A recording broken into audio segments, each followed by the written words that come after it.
queremos tratar de comprender un determinado fenómeno, este fenómeno en muchas ocasiones podemos llamarle justamente el objeto de conocimiento, ¿sí?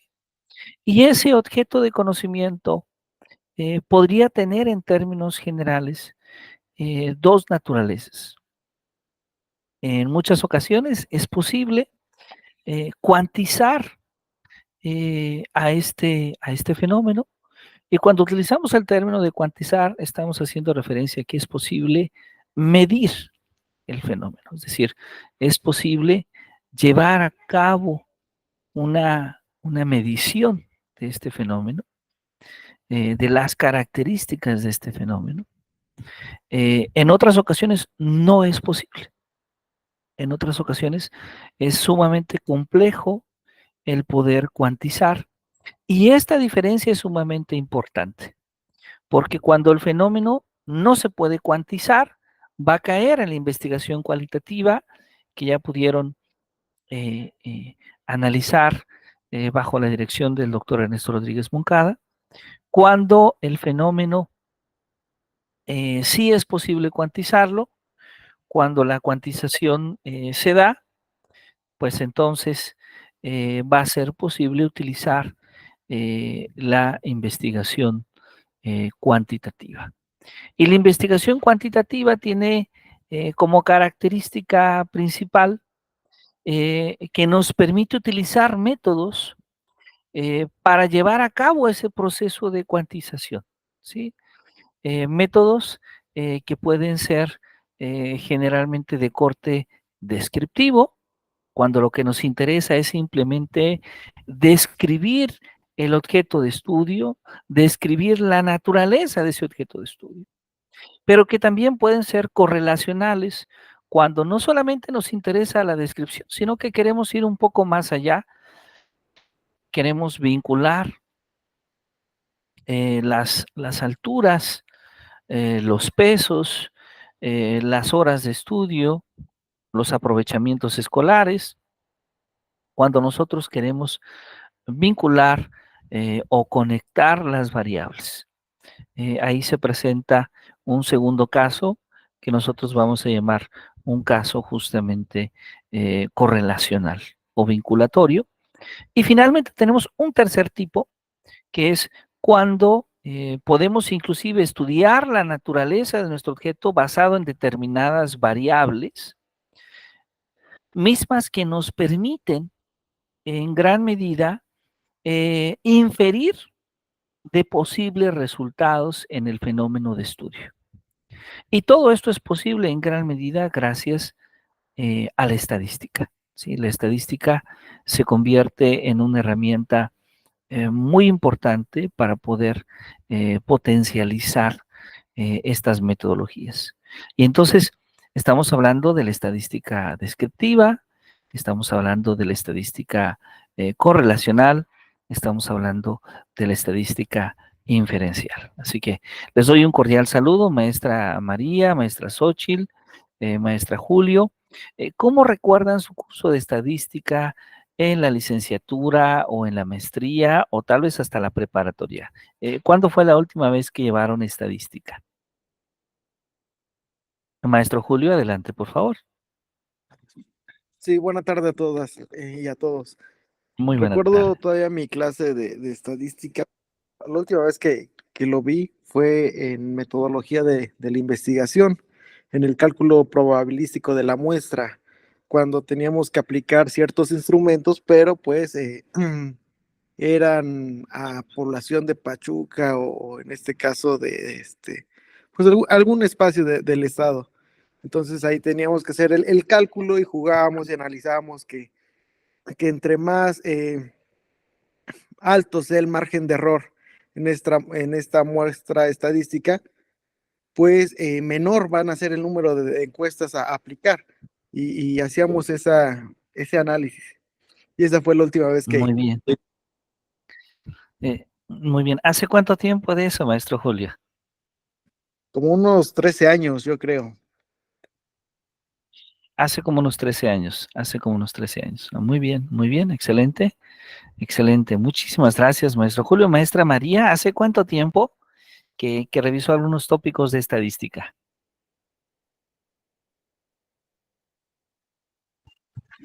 No recuerdo muy bien, maestro. No, no recuerdo. Tal vez en la preparatoria, en la preparatoria. Tal vez, tal vez. Muy bien, porque en la preparatoria sí llevamos estadística todos, ¿verdad? Muy bien, muy bien. Maestra Xochitl, Sí, creo que fue también en preparatoria, en doctor. preparatoria. Muy bien. Bueno, pues vamos a tener que recordar nuestros tiempos de preparatoria y vamos a comenzar ahí como punto de partida, porque los métodos cuantitativos de investigación se basan justamente en el tratamiento de la información, en la interpretación de la información, en la correlación e inferencia que podemos hacer respecto a la información o a los datos que tenemos. Entonces, básicamente es un curso de estadística aplicada a la educación, desde luego aplicada a la educación. Entonces, eh, esto, eh, esto va a ser posible gracias a utilizar nuestra calculadora. Voy a pedirles que para las sesiones de trabajo podamos tener por ahí a la mano nuestra calculadora, por una parte. Y por otra parte, también voy a pedirles a todos y a todas, eh, vamos a utilizar una hoja de Word porque va a ser necesario escribir algunas ecuaciones. Entonces, voy a mantener un poco mi pantalla apagada, pero vamos a estar escribiendo a través de la hoja de Word para que se pueda visualizar mucho mejor lo que se explica, ¿sí? Así que bueno, pues bienvenidas, bienvenidos, nos da muchísimo gusto. Vamos a estar trabajando las próximas 4 semanas en nuestro seminario de eh, métodos cuantitativos. Y bueno, en un momento comenzamos, vamos a abrir nuestro archivo de trabajo. Un momentito, por favor, y ya comenzamos.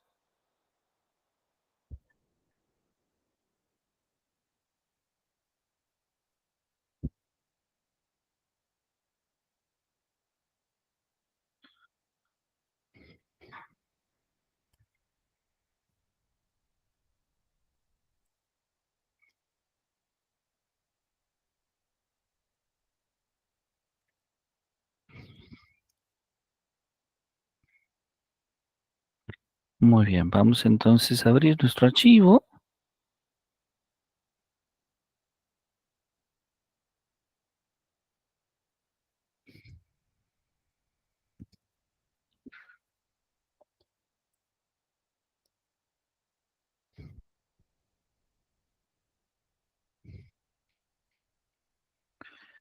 Bien,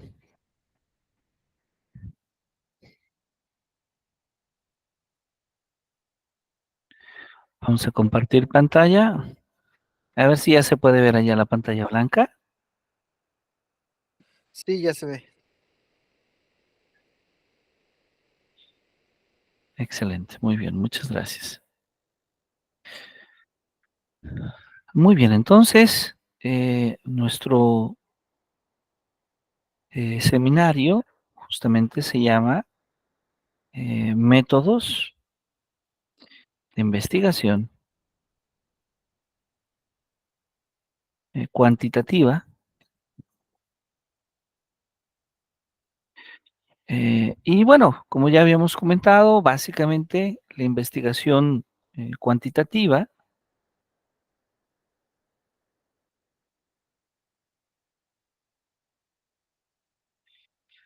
se refiere a cuantizar, a veces lo escribimos así, cuantizar, ¿sí? Eh, las características, estas características que a veces podemos entender como categorías, como variables también, ujú, de un objeto de estudio. ¿sí? Entonces, la investigación cuantitativa se basa en esta investigación cuantitativa.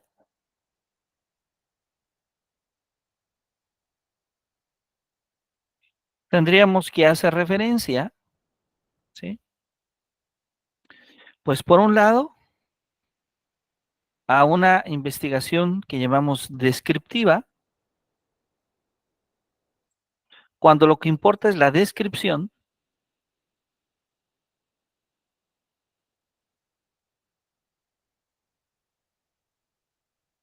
del objeto de estudio.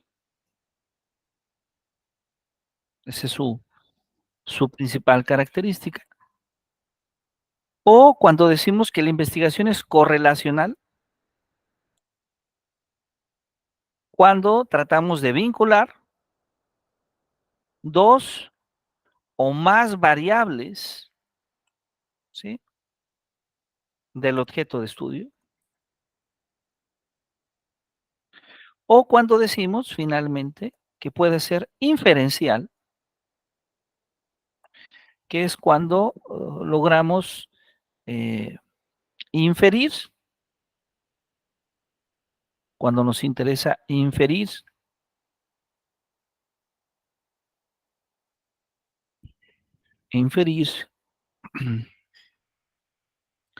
sobre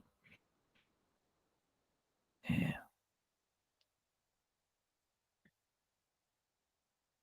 a ver, cuando nos interesa inferir o inclusive determinar, o inclusive no solamente determinar, sino también predecir. Ahí tenemos varios: determinar, predecir eh, un fenómeno que podemos entender como un cambio, ¿sí?, en el objeto de estudio, ¿sí? Y entonces, todo esto es posible, todo esto es posible gracias al uso de los métodos estadísticos. Es decir, esta, esta investigación eh, cuantitativa es posible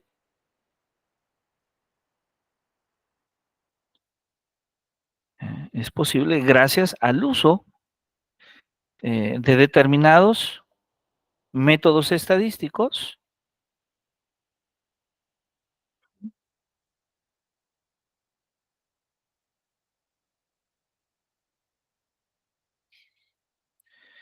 estos métodos estadísticos.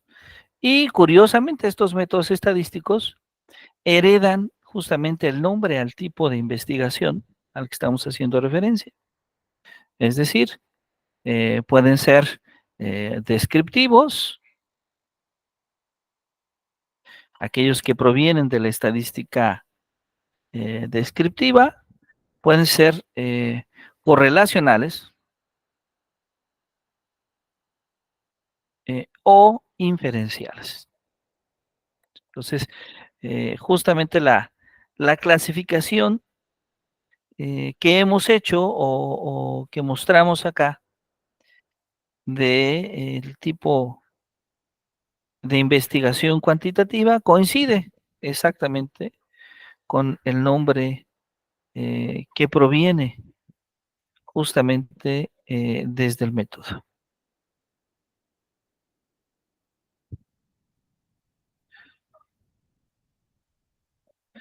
con el nombre que proviene desde el método.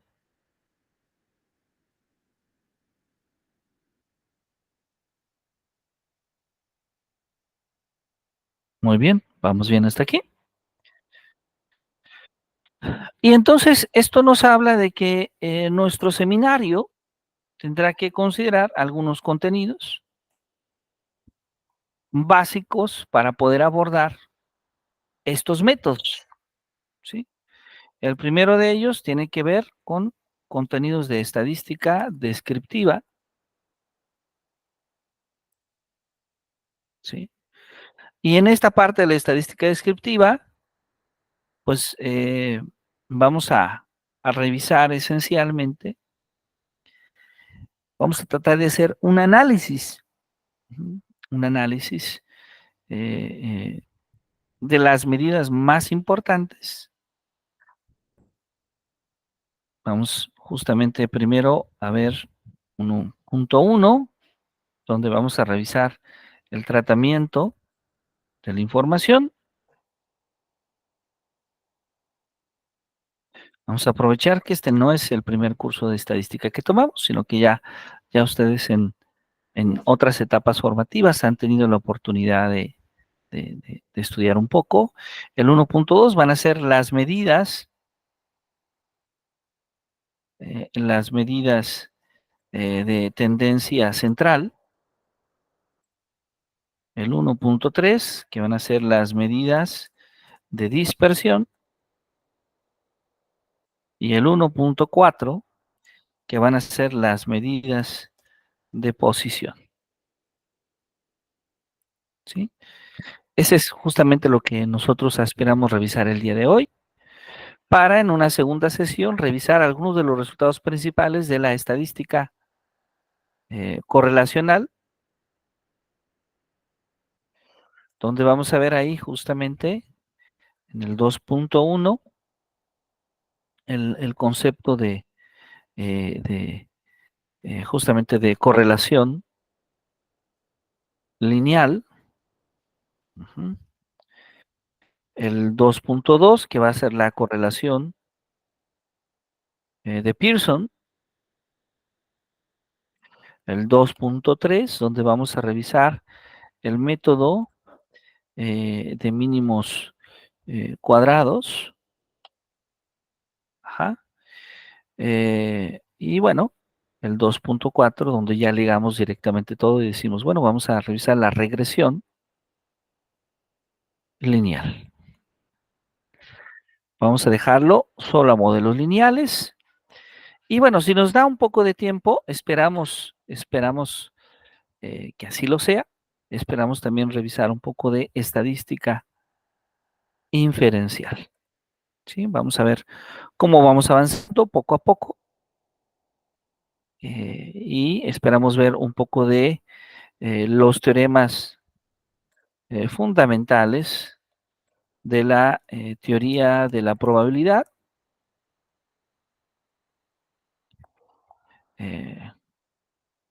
Entre ellos, el teorema de los grandes números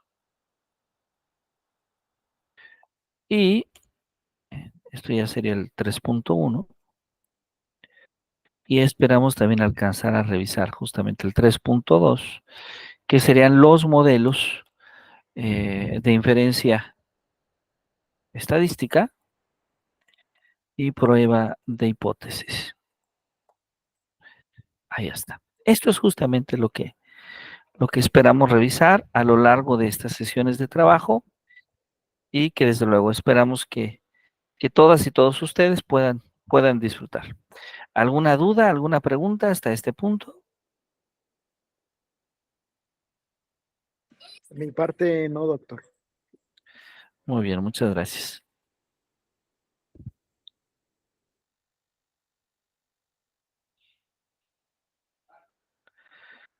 Muy bien.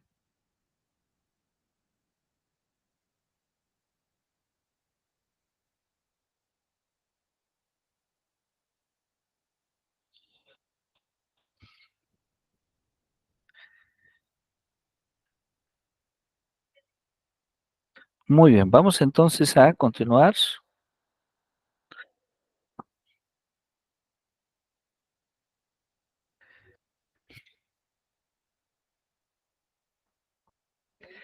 Y vamos a comenzar justamente hablando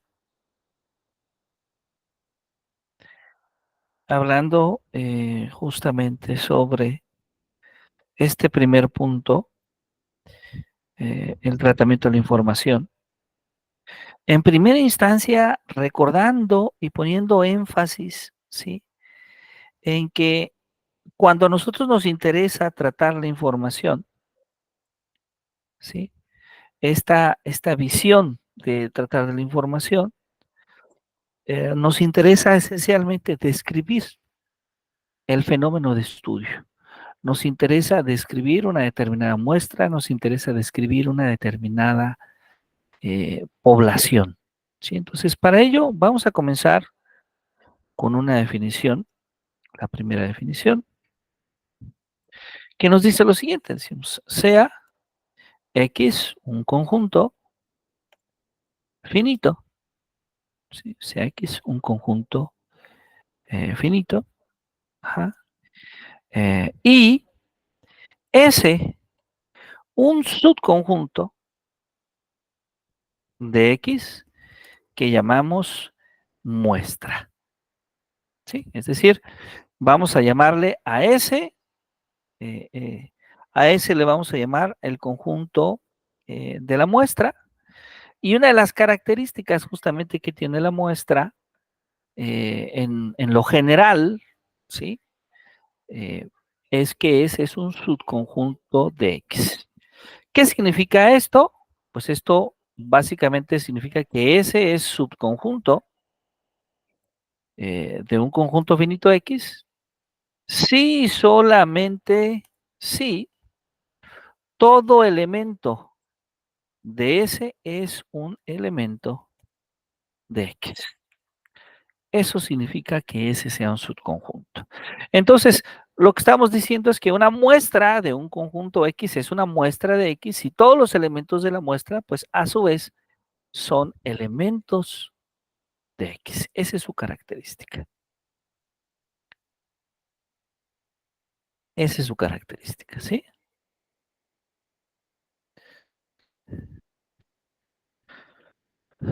Muy bien.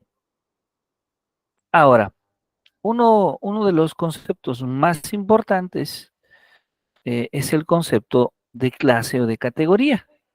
La definición número 2. Entonces, para un conjunto X, ajá, para un conjunto X, una clase es un subconjunto de X. Observemos que también es otro tipo es un subconjunto de X, que satisface lo siguiente.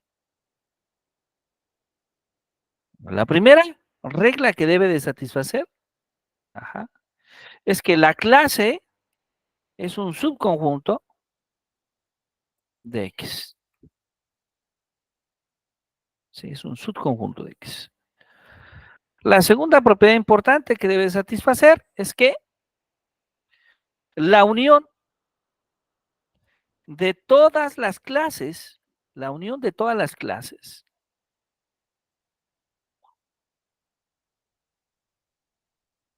la unión de todas las clases de X es igual al conjunto X. Es decir, que cuando unimos todas las clases, que hay, el resultado es justamente el mismo conjunto X. Y la intersección entre cada clase es vacía. ¿Sí? Es decir, ¿qué significa esto? Que la intersección entre cada clase sea vacía, que no hay elementos entre una clase y otra.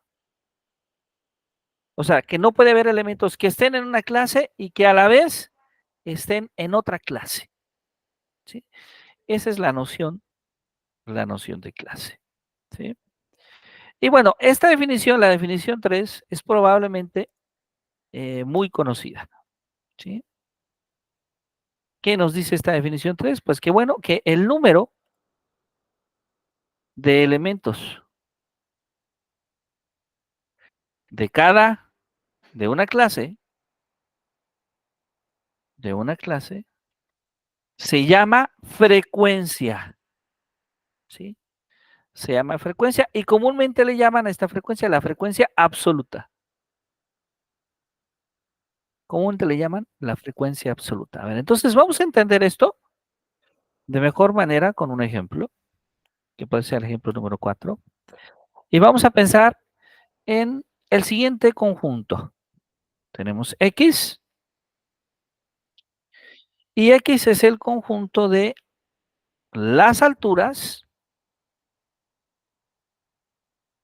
de los alumnos del doctorado en educación. Entonces voy a escribir el nombre del alumno y su altura. Sí, voy a escribir el nombre del alumno y su altura. A ver, entonces empezamos. Maestra María, ¿cuál es su altura? 1,53. 1,53. Muchas gracias, muy bien. Maestra Xochitl, a ver si escribí bien. ¿Sí se escribe así bien, Xochitl? Sí, es ¿O lo L. escribí al revés? Xochitl. Es Ándale. L. Ah, sí, aquí está. Y le faltaba el acento. ¿Cuánto mide, maestra Xochitl? 1,67. 1,67. Muy bien. Muy bien, maestro. Maestro Julio, ¿cuánto mide usted?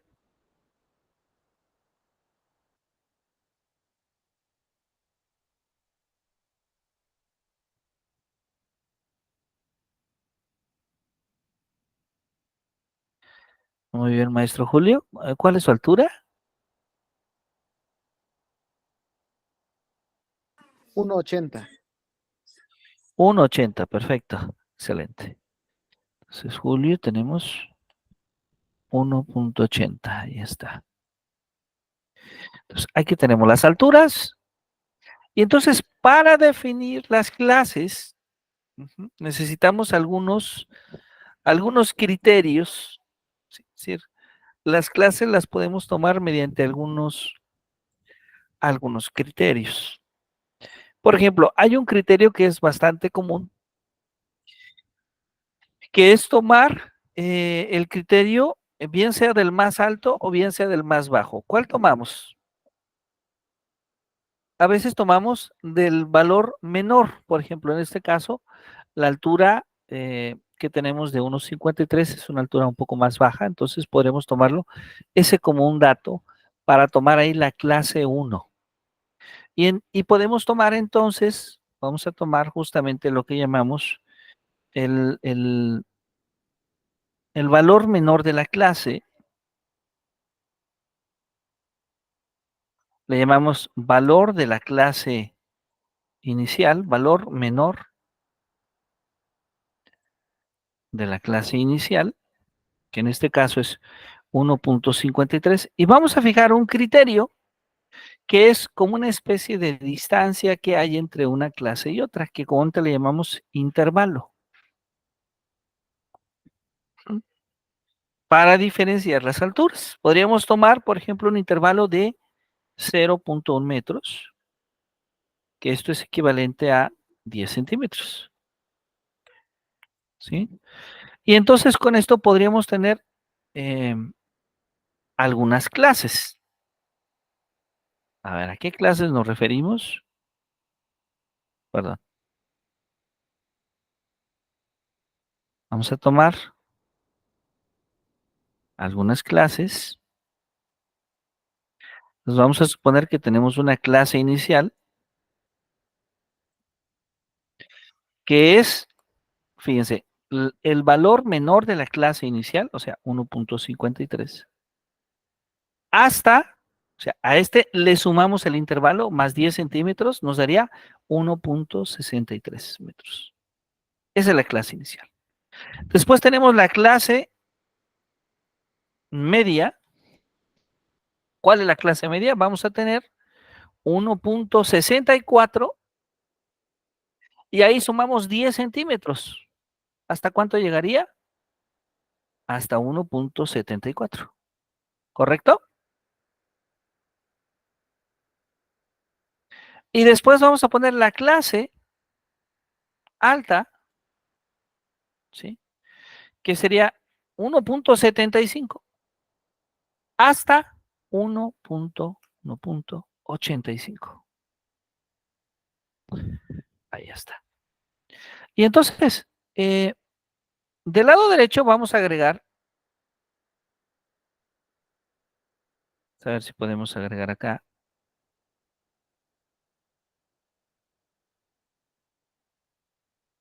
Vamos a poner aquí clase y de este lado vamos a poner frecuencias. ¿Quiénes son las frecuencias? El número de personas que pertenece a cada uno de estos. ¿Ok? ¿Cuántas personas miden de 1.53 a 1.63? Una. Una. Una persona. ¿Cuántas personas pertenecen a la clase media de 1.64 a 1.74? Una. ¿Cuántas personas miden en la clase alta de 1.75 a 1.85? Una también. Ahí está, exactamente. Entonces, este es un ejemplo de cómo nosotros podemos construir justamente clases. Observen, por favor, que entre una clase y otra no hay ningún elemento en común. No hay ninguna altura en común, ¿correcto? Y por otro lado, si nosotros sumamos todas las alturas cubren todo el espectro de la población. A eso se referían justamente las características de la definición de clase 2 y 3. Justamente a eso se refería. ¿Ok? Y entonces, esta es tu frecuencia. ¿Quién es la frecuencia? Es el número de elementos de cada clase. ¿Sí? Algo interesante que podríamos nosotros ponerlo como un resultado, como una observación, es que, puede ser la observación 5, es que la suma de las frecuencias absolutas es igual, la suma de las frecuencias absolutas es igual al número de elementos de la población. Ujú. Entonces, si nosotros pensamos en que el número de elementos de la población es n, ajá, es finito, pues entonces esto se podría ver, este resultado se puede ver así como la frecuencia número 1 más la frecuencia número 2 más la frecuencia número 3 y así sucesivamente hasta la frecuencia número n, suman exactamente igual a n. Eso es lo que nos dice esta observación. ¿Sí? La suma de las frecuencias desde 1 hasta F1 más F2 más F3 hasta Fn es justamente n. Y que además esto a veces también lo expresamos mediante un símbolo muy común en estadística que es el símbolo de suma, que aprovecho para incluir ahora. Decimos la suma que comienza en el primer término de la frecuencia igual a 1 hasta el último término de la frecuencia, que es n. ¿De quién? De la frecuencia Fi. Entonces, esa suma es representada por este símbolo.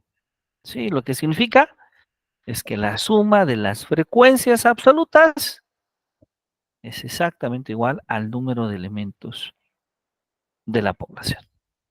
¿Sí?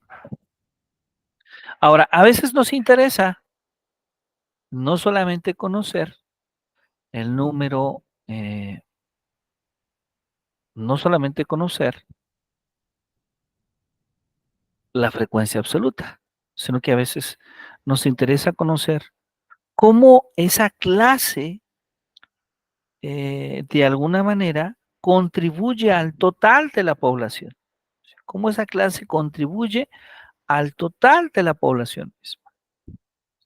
Y esto solamente es posible incluyendo una definición, que es la definición número 6, que es justamente la definición de frecuencia relativa. ¿Sí? Entonces, la frecuencia relativa es igual al valor de la frecuencia absoluta de una clase entre la suma de todas las frecuencias absolutas. A ver, entonces, ¿qué nos está diciendo esto? Esto lo que nos está diciendo es que la frecuencia relativa, si lo escribimos con una formulita, comúnmente le llamamos F, y para diferenciarla de la frecuencia absoluta, le ponemos rel de relativa, ¿sí? Entonces, la frecuencia relativa, ¿de quién? De la clase I es igual a dividir la frecuencia absoluta en la clase I entre la suma de todas las frecuencias absolutas. Ahí ya se ve. ¿Sí? Eso es lo que nos dice. Entre la suma de todas las frecuencias absolutas. A ver, entonces, nosotros podemos retomar nuestro ejercicio. Hemos tomado un ejercicio muy simple, como el ejemplo número 7.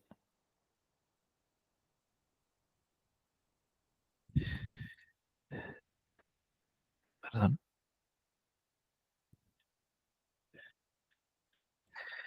Y en este ejemplo número 7 vamos a tomar nuevamente los mismos datos que tenemos, pero ahora vamos a tratar de calcular la frecuencia relativa.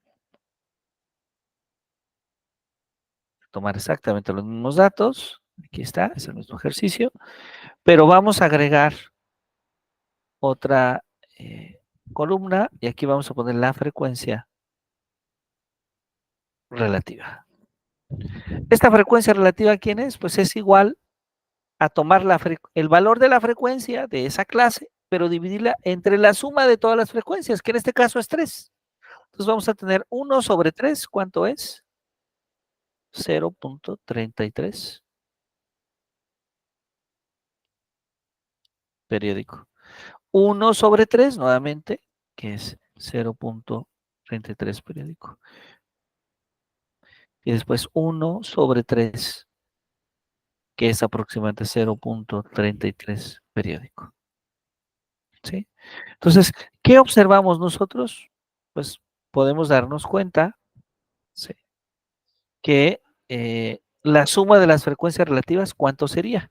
¿Cierto? Aquí podemos obtener una observación interesante, que es que, observación 8, podemos decir la suma de las frecuencias relativas es aproximadamente 1. ¿Sí? No va a ser 1 porque vamos a cortar decimales, pero siempre va a ser un valor que se aproxime a 1. Muy bien, maestros, maestras, ¿vamos bien hasta este punto?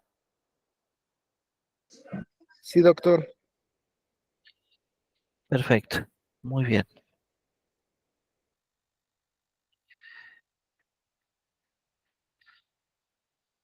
Excelente. Entonces aquí va el primer ejercicio, el ejercicio 9.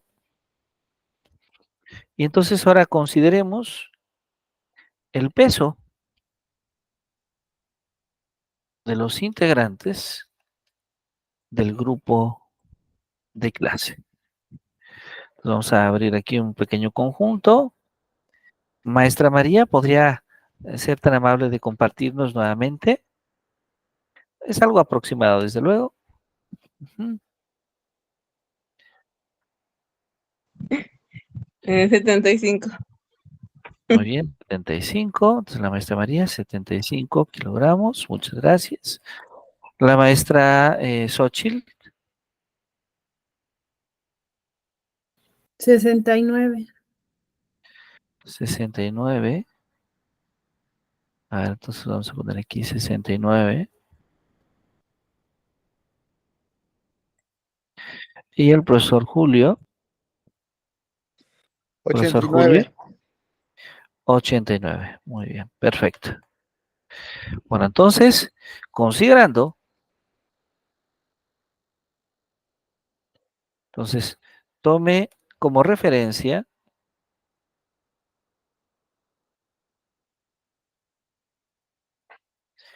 el peso menor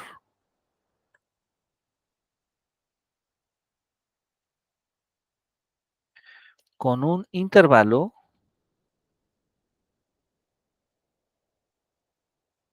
de clase de 8 kilogramos para obtener,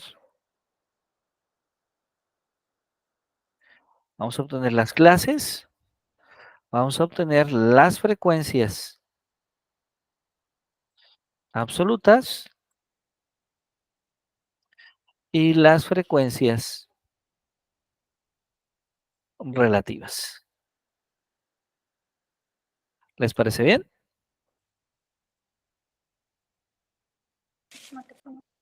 Muy bien. Vamos a dejar este pequeño ejercicio. ¿Cuánto tiempo damos, maestra Xochitl, para este ejercicio ahí en casita?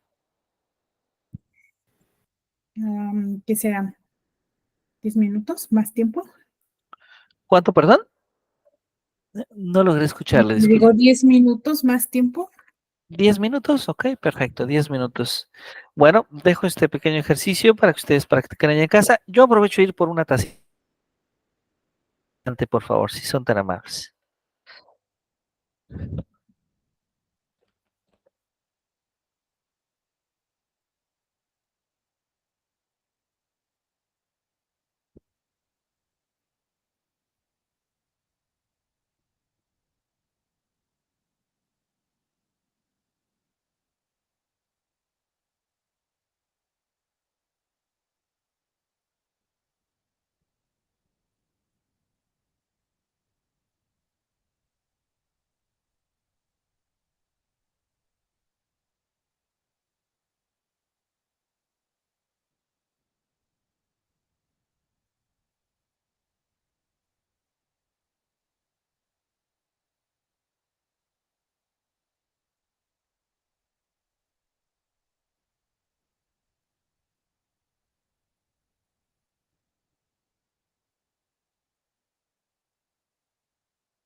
Muy bien, ¿qué tal? ¿Cómo nos fue con nuestro ejercicio? Espero que eh, hayan podido disfrutarlo y poder calcular justamente.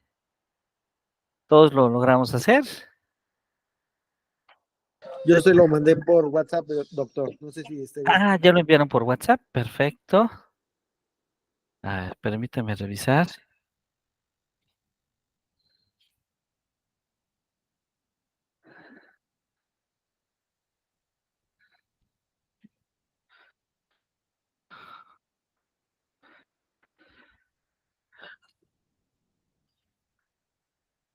Exacto, exactamente. muy bien, maestro. Muchas gracias. Muchas gracias, maestro Julio. Nuestros demás compañeros, compañeras.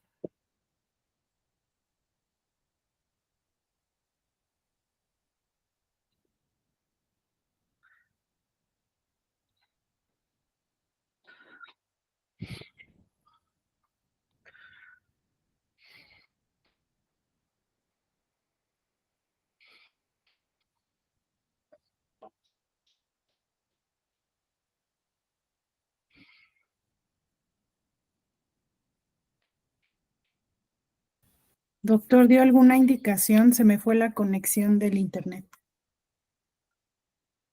Ah, sí, maestra, no se preocupe. Nada más preguntaba justamente si habíamos logrado hacer nuestra tabla para calcular las frecuencias absolutas y relativas. Sí, Sí, perfecto. Maestra María, Sí, también.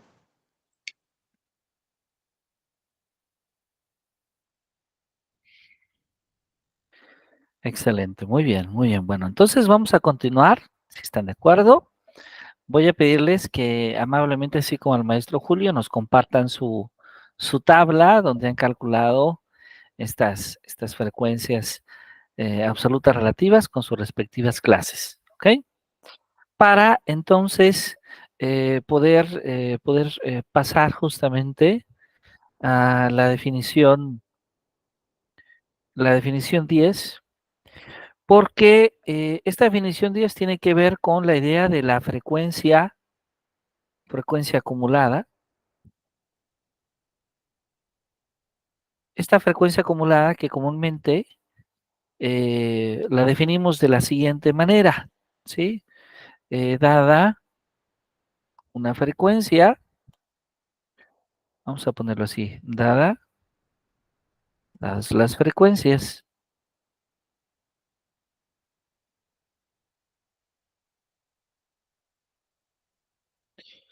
voy a escribirlo mediante una tabla, porque creo que la tabla en muchas ocasiones, para estos casos, nos puede ser de mucha ayuda. Entonces, vamos a suponer que nosotros tenemos esta tabla de frecuencias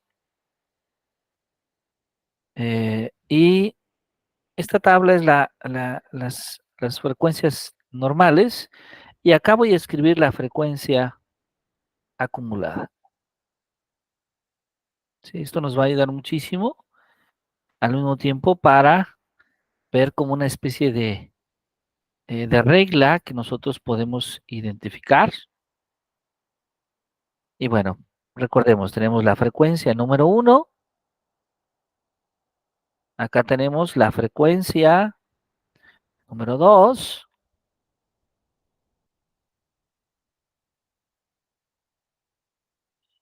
acá tenemos la frecuencia número 3,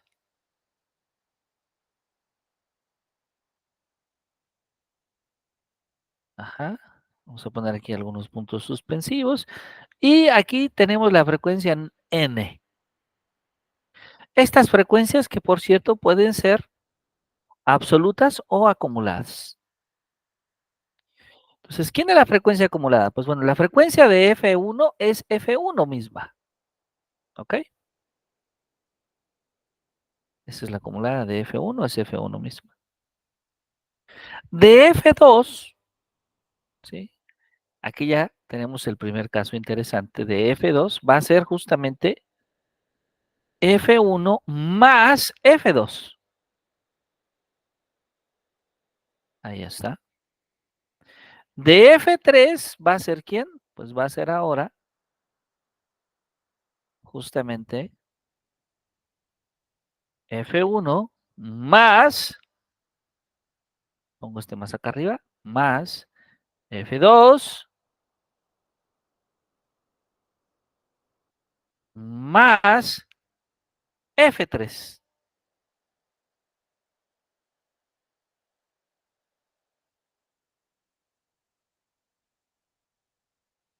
F3, ahí está. Así sucesivamente. Y entonces, para Fn, ¿quién tenemos? Pues ya se están imaginando, para Fn va a ser la suma, justamente, de todas las frecuencias, F1 más F2 más F3, hasta justamente Fn. Entonces, bueno, aquí tenemos la regla para poder calcular tanto las frecuencias acumuladas absolutas como también las frecuencias acumuladas relativas. ¿Sí? Entonces ahí tenemos justamente la manera en la que se sigue y podemos irnos entonces al ejemplo,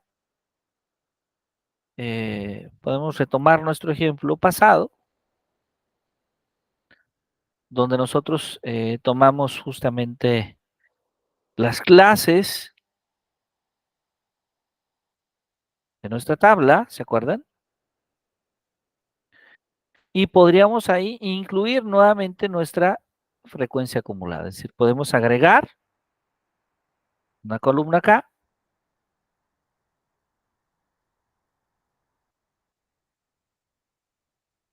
De hecho, vamos a agregar dos columnas.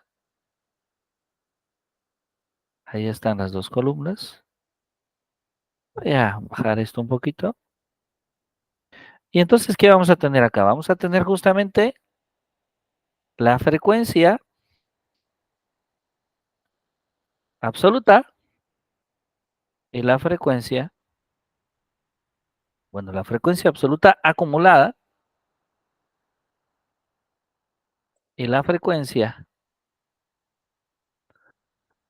relativa acumulada. Perdón.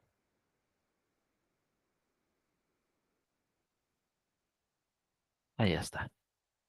¿Qué vamos a hacer? Pues según nuestra regla es bastante simple. El primero, recordemos, vamos a tomar la columna de la frecuencia. El primero va a ser 1 con 1, el segundo va a ser 1 más 1, 2, el tercero va a ser, perdón, 2, el tercero va a ser 1 más 1 más 1, que es finalmente 3. Y de este lado vamos a tener justamente 0.333 más, el segundo va a ser 0.33 más 0.33, 0.666. Y finalmente 0.33 más 0.33 más 0.33, que va a ser finalmente 0.999. Ahí está. Entonces ahí tenemos justamente cómo podemos calcular este valor de la frecuencia acumulada. ¿Sí? ¿Vamos bien hasta este punto? ¿Sí? Sí, doctor. Perfecto, muy bien. Ahora, esto lo hacemos justamente para, ¿sí? Esto lo hacemos justamente para poder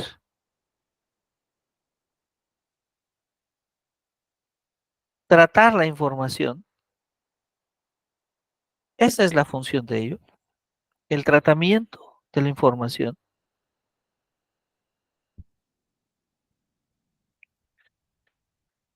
Pero nosotros podríamos buscar algo más justamente.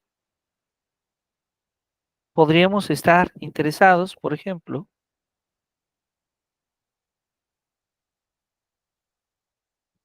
en conocer cómo la población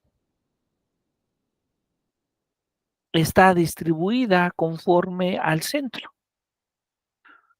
cómo la población está distribuida conforme, por ejemplo, a la media o a lo que comúnmente llamamos las medidas centrales. Entonces vamos a agregar una definición, la definición número 2, que son la definición de las medidas de tendencia central, ¿sí? ¿Cuáles son estas medidas de tendencia central? De hecho, son medidas que conocemos desde la educación elemental, pero que nos ayudan a conocer, a describir cuáles son los promedios o las tendencias al centro en una determinada población o muestra.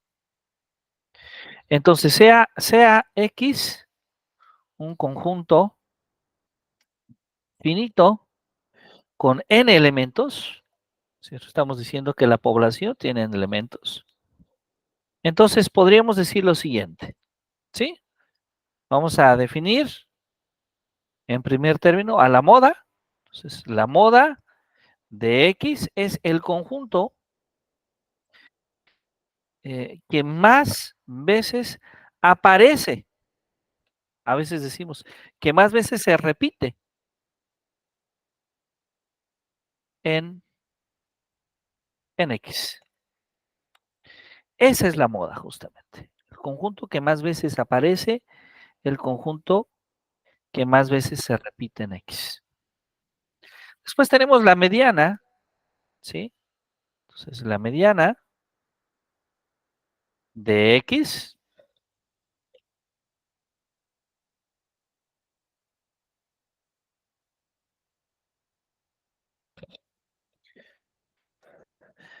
es el valor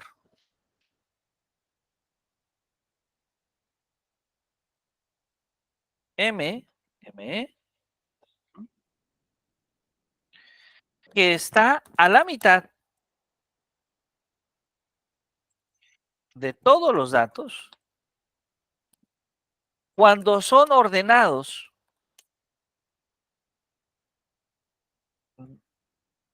cuando son ordenados de manera creciente o decreciente. Esa es justamente la mediana. Son todos los datos, es el valor de estos datos cuando son ordenados de manera creciente o decreciente. Y todavía podríamos decir algo más, y es que la mediana M de un número par de datos, que a veces el número de datos es par, y entonces a la mitad nos quedan dos datos, ¿sí? Entonces la mediana ME de un número par de datos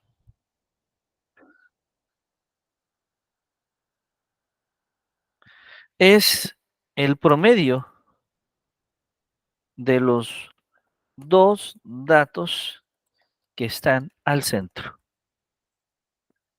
Ahí está. Entonces, cuando la mediana es impar, pues no hay ningún problema. Simplemente es el valor que queda a la mitad.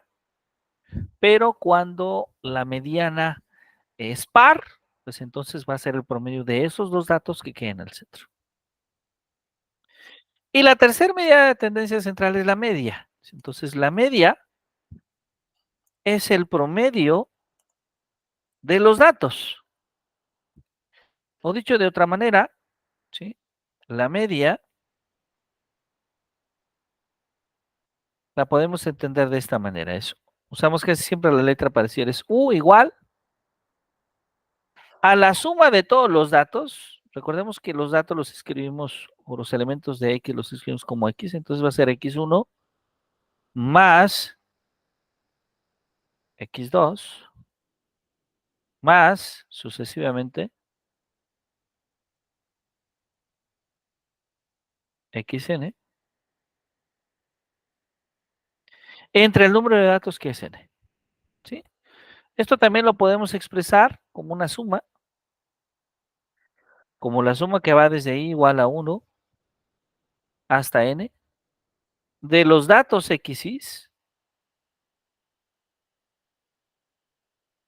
entre n.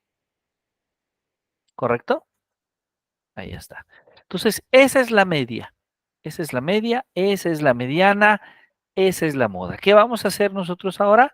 Pues bueno, vamos a tratar de calcular, ¿sí? Vamos a tratar de calcular justamente estos valores. ¿Ok? ¿Vamos bien hasta aquí? ¿Alguna duda, alguna pregunta?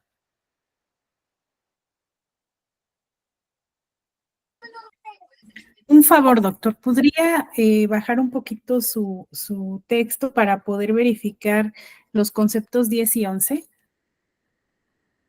Con mucho gusto. Gracias. El 11 era el ejemplo y el 10 era la definición de frecuencia acumulada.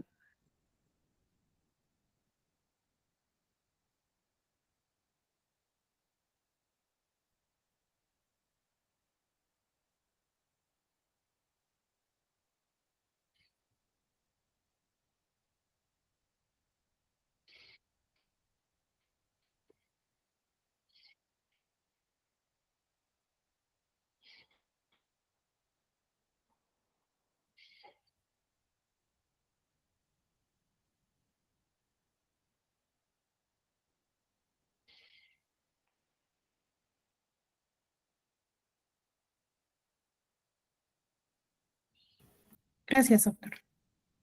Muchas gracias a usted. Muy bien, vamos entonces a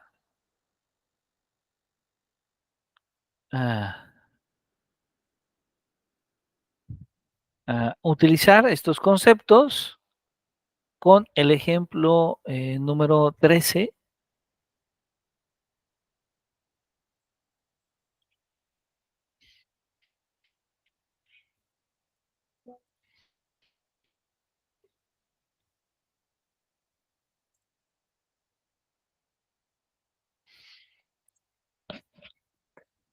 Entonces, consideremos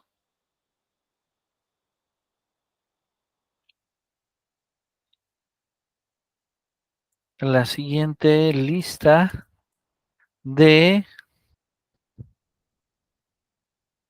número de horas de preparación de clase a la semana. A ver, vamos a explicar en qué consiste el ejercicio. Voy a pedirles que amablemente nos compartan, por favor, cuántas horas dedican ustedes a preparar su clase. Pero ustedes como profesores, ¿cuántas horas invierten a la semana en preparar su clase? ¿Sí? No sé si han tomado el tiempo para reflexionar su inversión de tiempo en preparación de horas, pero bueno, si no lo han hecho, es buen momento para hacerlo ahora y preguntarnos a nosotros mismos, ¿cuánto tiempo estoy invirtiendo en preparar la clase que presento justamente a mis estudiantes, que presento a mis alumnos? Ajá. A ver, maestra María,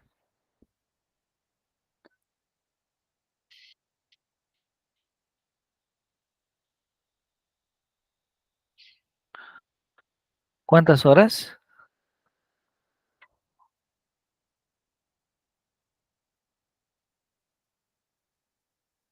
O maestra Xochitl, maestro Julio, adelante. Yo considero que unas 4 horas. A ver, entonces el maestro Julio considera que dedica 4 horas a preparar, 4 horas semanales, ¿verdad? Estamos hablando de horas semanales. Muy bien. Maestra Xochitl,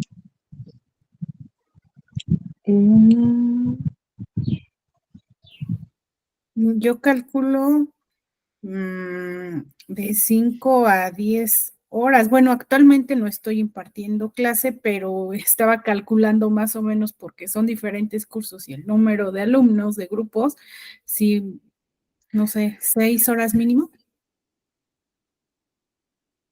6 horas semanales, muy bien. Muchas gracias. Maestra María, No sé, entre 6 y 7. 7 horas. 7 horas, muy bien. Perfecto, muy bien, muy bien. Entonces ahí tenemos este cálculo que desde luego es un cálculo no propiamente verificado, ¿verdad? Estamos asumiendo un poco que nuestra memoria recuerda bien el número de tiempo. Desde luego, ahí habría que clarificar a qué llamamos preparación de clase, ¿no? Porque podrían entrar, pues, desde preparar material didáctico, preparar lecturas, leer, revisar los contenidos que se van a impartir, etcétera, etcétera, etcétera. Bueno, pero vamos a tomar en cuenta estos datos. Tenemos 7 horas de la maestra María, 4 horas del maestro Julio, 6 horas de la maestra Xochitl. Entonces, bueno, nos podemos preguntar, ¿aquí hay alguna moda? ¿Qué me dicen ustedes? ¿Tenemos moda en este conjunto de datos? No tenemos. No tenemos exactamente, no hay. No hay moda, muy bien. ¿Tenemos mediana?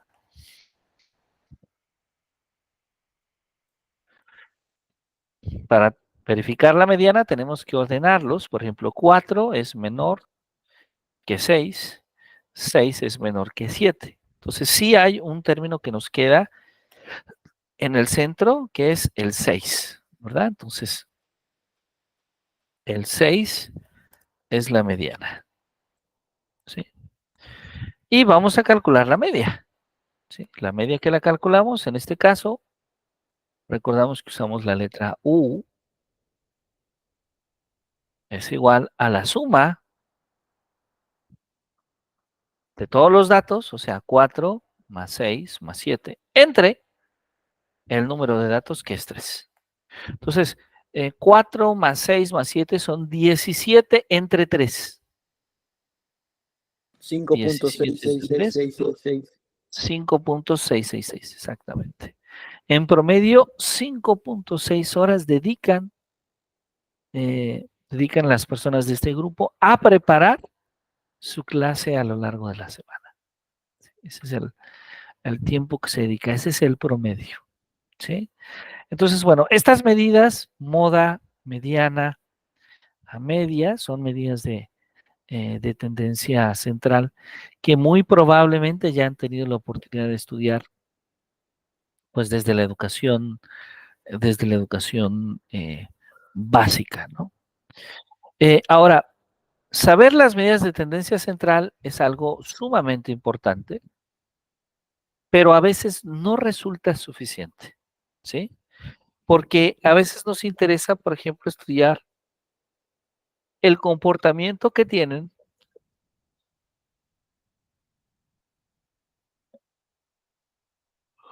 los estudiantes, los profesores y las medidas de tendencia central, aunque nos dan información valiosa, pueden ser engañosas. ¿Sí? Puede ser engañosa, ¿por qué razón? Porque puede ocurrir que estas medidas de tendencia central eh, no representen exactamente la realidad que se vive. Por ejemplo, si pensamos en dos grupos de estudiantes, ¿sí? Estudiantes que tienen, por ejemplo, 6 y 10, su promedio es 8. Su promedio de aprovechamiento académico es 8. Sin embargo, que un estudiante tenga 10 y que un estudiante tenga 6, significa que hay diferencias significativas en el aprovechamiento escolar de uno y de otro. Mientras que en otro grupo, ¿sí? Podríamos tener que los estudiantes obtuvieron 8. 8 y 8, por ejemplo, si son dos estudiantes. Y ahí el promedio es el mismo, pero hay cierta homogeneidad entre el aprovechamiento que tiene el estudiante y el otro. Entonces, el comportamiento del grupo, del primer grupo, que tiene dos estudiantes de 6 y de 10, y el aprovechamiento del segundo grupo, que tiene dos estudiantes de 8 y 8, puede ser distinto. Entonces, para poder analizar esta diferencia, requerimos de otra herramienta estadística importante, que son justamente las medidas de dispersión. Y esta va a ser la definición 14. ¿Sí? Las medidas de dispersión. Como su nombre lo indica, ¿qué nos indican estas medidas? ¿Qué tan dispersos estamos del centro? O dicho de otra forma, ¿qué tan alejados estamos del centro? Entonces, sea X un conjunto finito con n elementos. Entonces, ahí podemos definir a quién. Podemos definir, en primera instancia, a lo que vamos a llamar la desviación media. ¿Quién es la desviación media? Pues la desviación media es la diferencia que tiene cada dato respecto a la media, ¿sí? Es decir, la desviación media del dato XY es exactamente igual al dato XY o al elemento menos la media del conjunto, que es 1. ¿Sí? Esa es la desviación media. Esa es la primera medida de dispersión. ¿Para qué me permite esta medida de dispersión? Para comparar cada uno de los elementos de población respecto al promedio. Segunda medida de dispersión, la varianza. ¿Quién es la varianza? Pues bueno, la varianza de un conjunto de datos, var de X es el conjunto de datos, es exactamente igual a la suma desde I, perdón, es exactamente igual al cociente, donde este cociente tiene en la parte superior la suma desde I1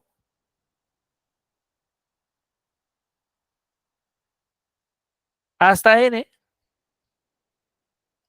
de X. De XY menos U elevada al cuadrado, o sea, de las desviaciones medias al cuadrado, entre el número de datos menos 1. Ese es el valor de la varianza. ¿Sí? Con esa formulita obtenemos justamente el valor de la varianza. ¿Sí? Observemos que la desviación media es un dato particular, mientras que la varianza es un dato de un conjunto. Es decir, todo el conjunto tiene la misma varianza. Lo mismo ocurre con la desviación estándar, es un dato para todo el conjunto. Es decir, la desviación estándar, ¿sí? No es otra cosa más de que la raíz cuadrada, exactamente igual, vamos a llamarle delta, es igual a más menos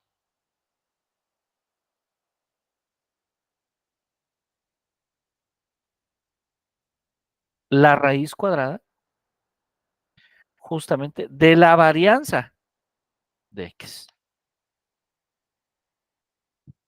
¿sí? De la varianza de X.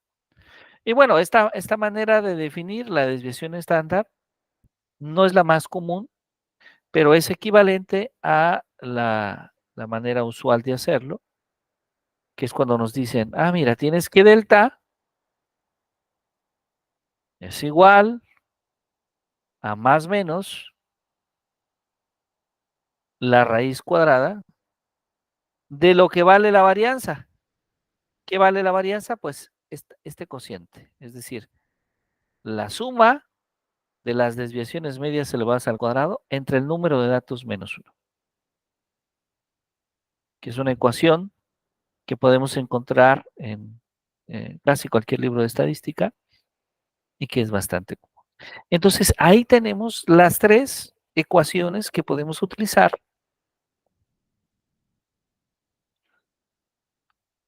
para calcular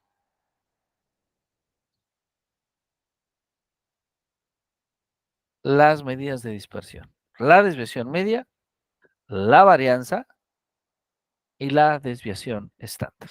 ¿Ok? ¿Vamos bien hasta aquí?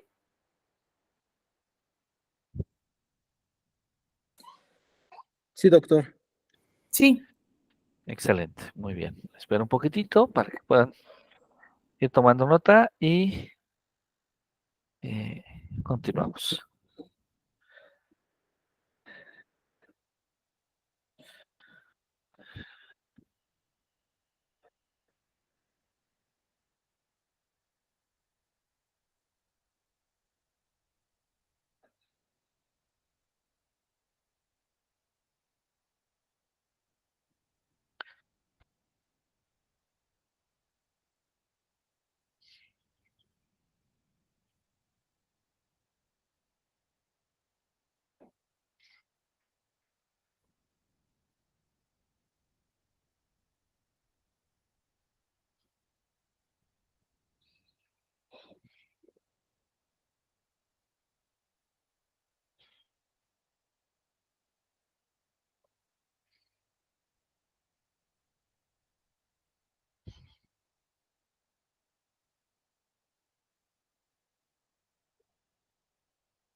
Vamos entonces con ello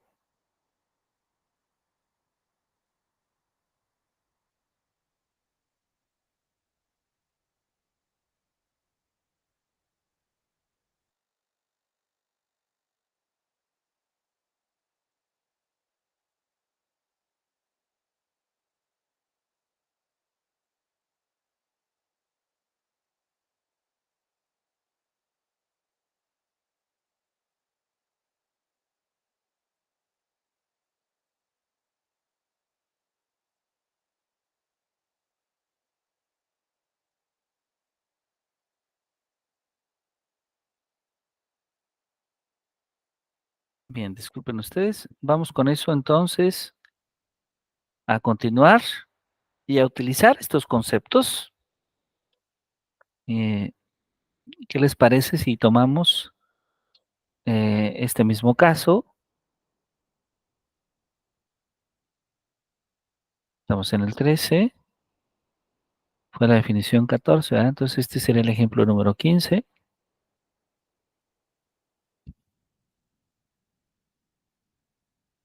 Entonces, ejemplo número 15.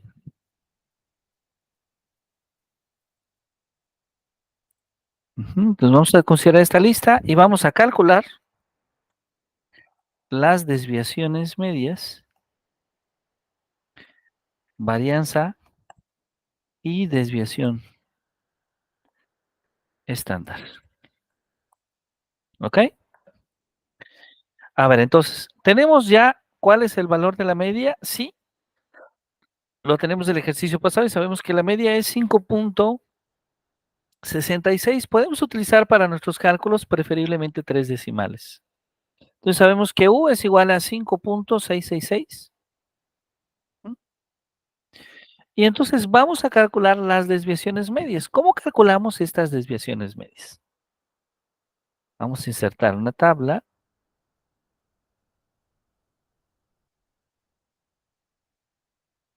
Ahí está.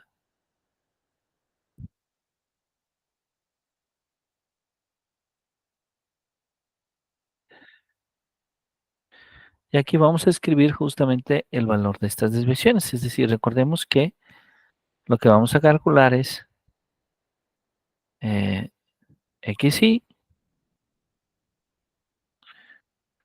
menos U. Esas son las desviaciones medias. Entonces, ¿quiénes son las desviaciones medias? Pues van a ser justamente, veamos, 7 menos 5.666. Ahí sí vamos a necesitar su apoyo con la calculadora, por favor. ¿Cuánto es 7.7 menos 5.666? Si son tan amables.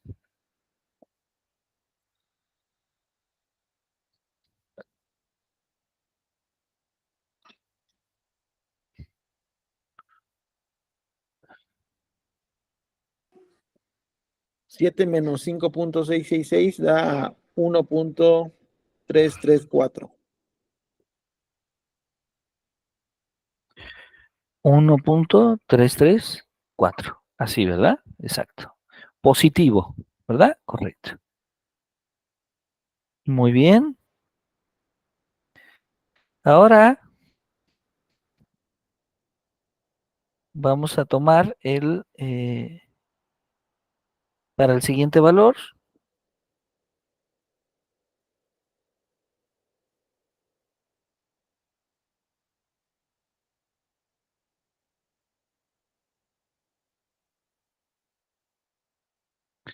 que sería 4 menos 5.666. Esto va a ser menos, veamos que es negativo, 1.666. ¿Correcto?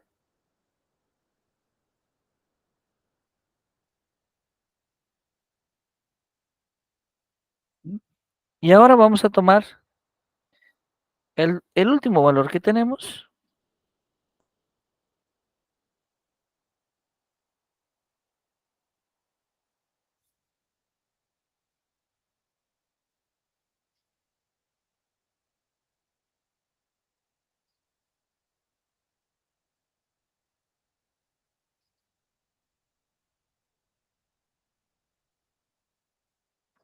que es justamente 6 menos 5.666. ¿Qué es cuánto? Punto Cero. 334. Exactamente. Ahora, vamos a tratar de verificar lo siguiente, por favor, si son tan amables. Sumen estos tres valores y veamos cuánto nos da.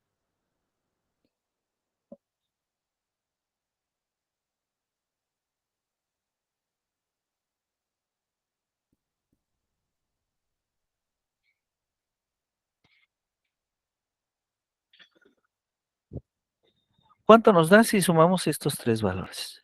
Da 3.334. Pero uno es negativo, profesor, y dos son positivos. El 1.34 es positivo, 0.334 es positivo y menos 1.666. Ajá, .002. exactamente. Es decir, lo que el profesor Julio nos muestra es que él calculó la suma de las XYs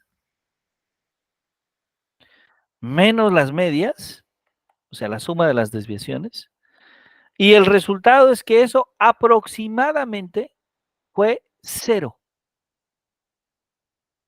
De hecho, fue 0.02. ¿Sí? Esto se va a cumplir en lo general. ¿Sí? Es decir, una manera de saber si el cálculo que nosotros estamos haciendo es correcto es verificar que la suma de las medias que hemos calculado se aproxima justamente a cero. Si se aproxima a cero, lo que significará será que el cálculo que hemos hecho pues ha sido correcto. ¿Ok?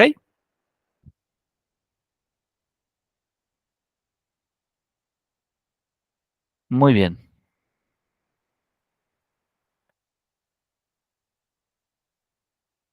Vamos entonces a calcular xy menos mu elevado al cuadrado. Ya tenemos las desviaciones medias, ahora vamos a calcular el cuadrado, por favor. Es decir, ¿cuánto es 1.334 por 1.334? ¿Cuánto nos da?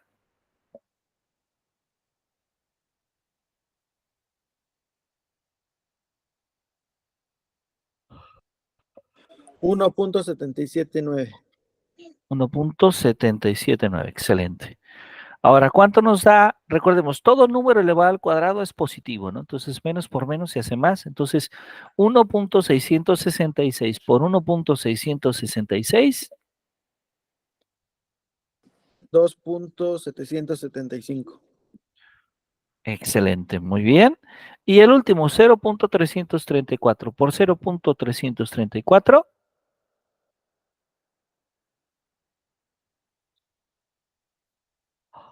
.111. ahí está. Muchísimas gracias. Ahí tenemos los cuadrados. Entonces, vamos a sumar esos cuadrados. Ajá. Vamos a sumar esos cuadrados.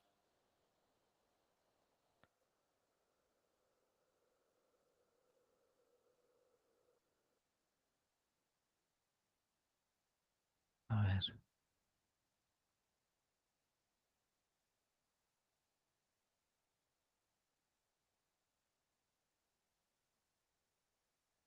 Vamos a hacer la suma de estos cuadrados. Ajá. Voy a quitarle esta forma y voy a escribirla acá de esta otra forma.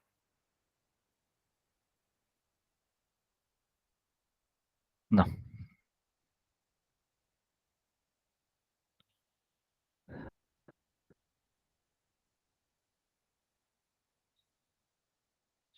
Entonces vamos a tomar la suma, ahí está, de estos cuadrados, xy menos mu elevado al cuadrado. ¿Quién es esta suma? Pues esta suma es exactamente igual a 1.779 más 2.775 más 0.111. ¿Cuánto nos da esto, por favor, si son tan amables? 4.665. Así está, exactamente. Y entonces con este valor ya podemos calcular la varianza. ¿Por qué? Porque si recordamos la varianza por definición, acá la tenemos, la varianza de todo el conjunto, que es esta formulita, es exactamente igual, ¿no?, Es exactamente igual.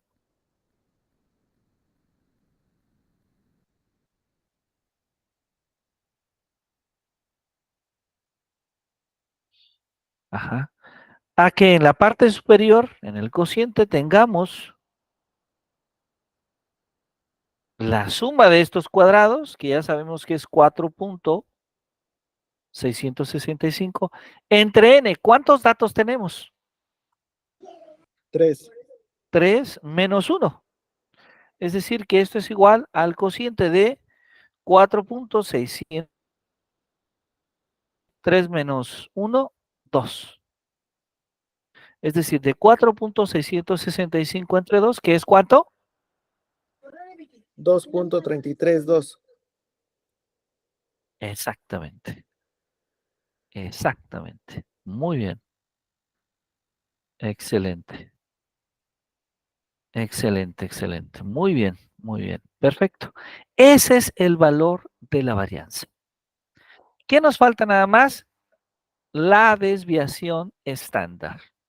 Y ya la desviación estándar ya no es una tarea difícil porque ya vimos que la desviación estándar delta es igual a más menos la raíz cuadrada de la varianza.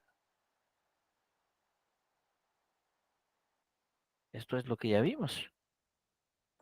Entonces esto es igual a más menos la raíz cuadrada ¿de quién? Pues de 2.332. ¿Esto es igual a cuánto? Si esto es igual a más menos, ¿cuánto es el valor de esta raíz cuadrada, por favor?